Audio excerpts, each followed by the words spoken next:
Se esses cadáveres encontrados sob a lama no litoral norte de São Paulo serviram para alguma coisa, Fabiola, foi para reforçar os indícios de que no Brasil os governos são mais perigosos do que as chuvas. A prefeitura constatou o descalabro, identificou a necessidade de tomar providência, mas não tomou providência. As digitais do Estado, elas estão em toda parte. O processo de urbanização caótico empurrou os pobres para as zonas de risco, pobres que estão ali para prestar serviços como mão de obra barata para os milionários que estão em condomínios fechados, que estão nos hotéis, nas pousadas.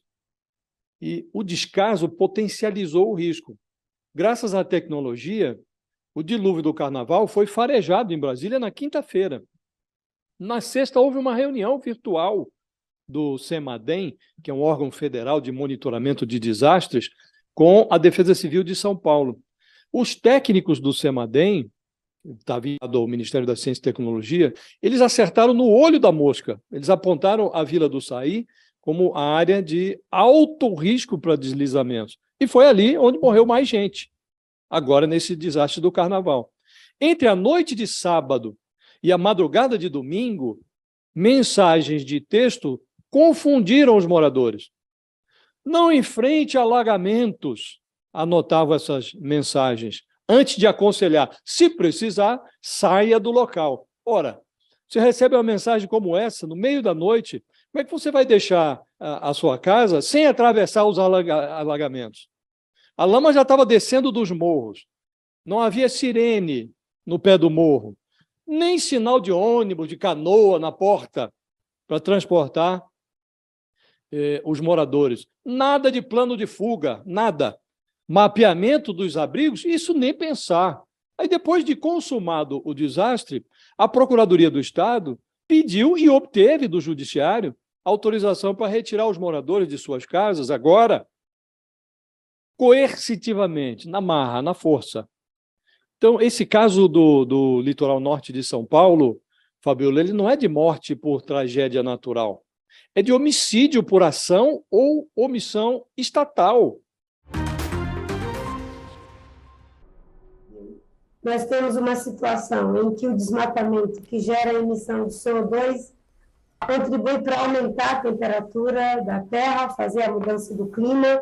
A emissão de CO2 pelo uso do petróleo faz aumentar a temperatura da Terra. O uso da terra, da indústria, a geração de energia, são inúmeros fatores combinados que estão fazendo com que a gente não tenha mais as regularidades naturais que nós tínhamos antes. Por isso que o climatologista Carlos Nobre diz, e o Oswaldo, de que nós não temos mais a base de referência que nós tínhamos anteriormente, porque essas regularidades naturais, elas mudaram. Então, nós temos um processo em conformação que leva, enfim, milhares de anos. Então, até lá, nós vamos ter que conviver com essas mudanças, essas variações, se não conseguirmos estabilizar a temperatura da Terra em 1,5% no máximo de elevação da temperatura média da Terra.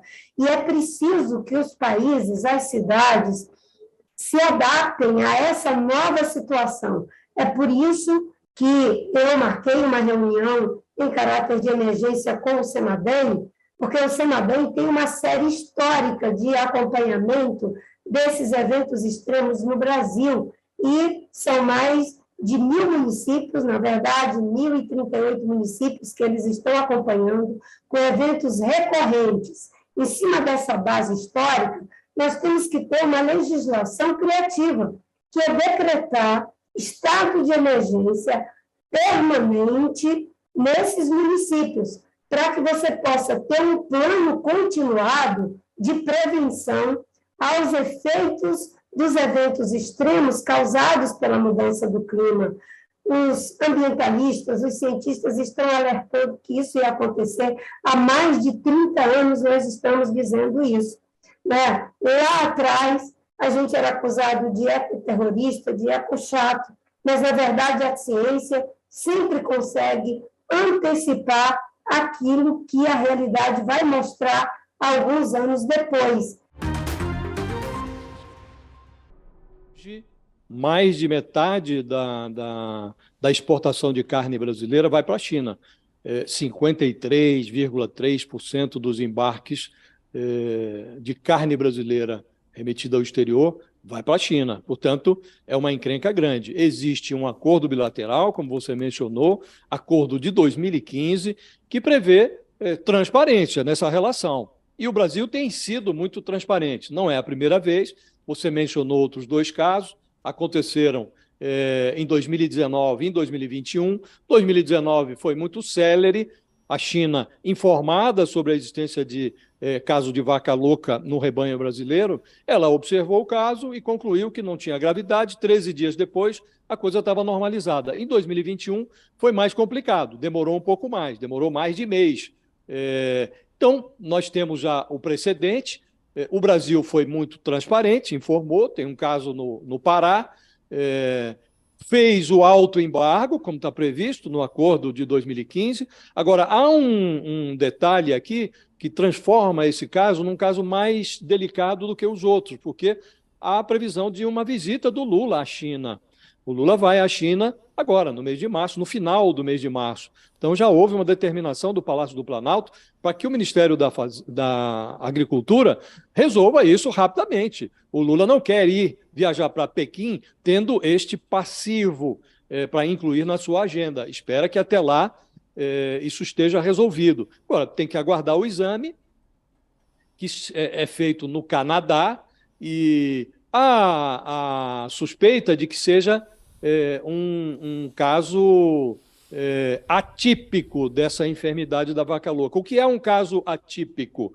Determinados animais, pela idade, eles podem desenvolver essa doença.